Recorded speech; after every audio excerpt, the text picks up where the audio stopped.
Welcome to my channel. आप सभी दोस्तों का मेरे इस चैनल पर स्वागत है। जैसा कि मैं क्लास 12th की जो चैप्टर है रिलेशन, मैं उसको पढ़ रहा था, तो आप लोग उसी के क्रम में आगे देखिए। तो एक समुच्चय पर संबंध मैं पढ़ने चल रहा हूँ। एक समुच्चय पर संबंध किसी आरिक्त समुच्चय। आरिक्त का मतलब है कि कोई भी समुच्चय होगा उसमें कुछ न कुछ अवयव पाए जाएंगे। ए पर कोई संबंध आर है, यानी कि कहने का मतलब है कि कोई समुच्चय ए है, उस पर संबंध आर है, यानी उसका संबंध आर से है, कोई न कोई संबंध है। एक रास ए का उप समुच्चय होता है। एक रास ए का उप समुच्चय होता है। कहने का मतलब है कि आर सबसेट एक रास ए, आर सबसेट एक रास ए, यानी कि एक रास ए का संबंध किससे है? आर, यानी एक रास ए का संबंध आर है। तो क्या होगा? एक समुच्चय पर संबंध होगा अगर ये कंडीशन फॉलो करेगा। यदि एग्जाम्पल दिया गया है हमारा समुच्चय ए के अवयव 1, 2, 3 और 4 है, तब उसका जो संबंध होगा A B belongs to A cross A minus B is equal to 3।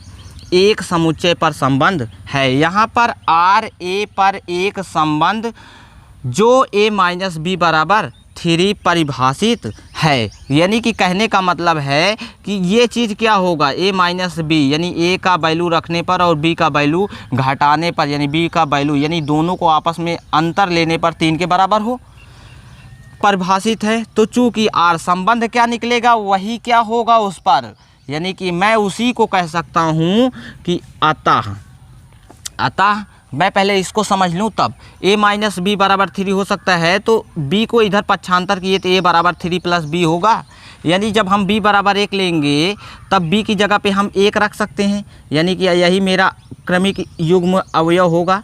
तो ये मेरा क्या होगा 4 और ये मेरा कितना होगा 1, क्योंकि b की जगह पे 1 लिए तो 1 होगा। तो ये हमारा a का वैल्यू जो आएगा वहाँ पे लिखेंगे तो यही आएगा कि नहीं आएगा? यहाँ पे 3 प्लस बी, बी की जगह पर 1 लिए तो क्या हुआ? b बराबर 1 लेने पर तो ये बराबर 3 प्लस 1 बराबर 4। तो इसका ये होगा कि नहीं होगा?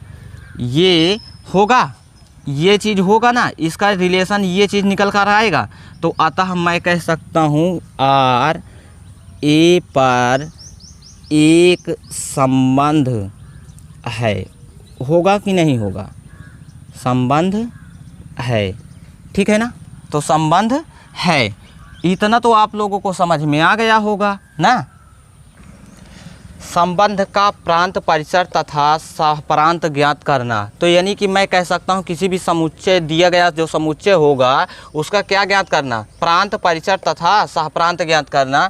संबंध आर समुच्चय ए से बी में एक संबंध है तब, यानी कहने का मतलब ये है यदि संबंध आर हो, समुच्चय ए से बी में एक संबंध है तब R subset A cross B, कहने का मतलब है कि ए क्रॉस बी के क्रमित युग्मों के का जो संबंध होगा आर, यानी रिलेशन होगा, तो वही चीज़ क्या कहलाएगा? ए से बी पर संबंध आर कहलाएगा, यानी कि इसमें क्या आएगा? से आएगा। कहने का मतलब है कि आर से ए बी पर संबंध कहलाएगा, लेकिन मैं से कह रहा हूँ, उसमें क्या था? पर था। प्रांत संबंध आर को व्यक्त करने वाले सभी संभावित क्रमित युग्मों के प्रथम अवयवों का संबंध आर का प्रांत कहलाता है। यानी कि कहने का मतलब है कि कोई भी संबंध होगा, कोई भी समुच्चय, 2 समुच्चय होंगे, उसका जो भी संबंध दिया गया होगा उसमें के जो प्रथम अवयव, यानी कि संभावित क्रमित युग्मों के, क्रमित युग्म क्या कह सकते हैं हम? ए बी के रूप में, यानी इसका प्रथम अवयव, ये क्या है? सेकेंड अवयव। तो वही कह रहा है क्रमिक युग्मों के, यानी कि जो भी संबंध में सभी क्रमित युग्मों के जो प्रथम अवयव होंगे वो क्या कहलाएंगे? प्रांत कहलाएंगे। वही चीज़ दिया गया है कि प्रथम अवयव क्या कहलाएंगे? प्रांत, अर्थात आर का प्रांत बराबर आर के क्रमित युग्मों के सभी प्रथम अवयवों का समुच्चय जो होगा वही क्या कहलाएगा? आर का प्रांत। अतः आर का प्रांत बराबर क्या लिखा जा सकता है, x colon x, x belong to A, यानी x colon x belong to A, यानी ए से संबंध रखेगा यक्स जो होगा, मान लीजिए यक्स जो अवयव है, तथा x y belong to R, यानी यक्स वाई का संबंध जो है आर से होगा। तो यदि आप लोगों को मेरा ये वीडियो पसंद आए तो आप मेरे चैनल को सब्सक्राइब कीजिए, लाइक कीजिए। थैंक्स, आज इस क्लास में इतना ही।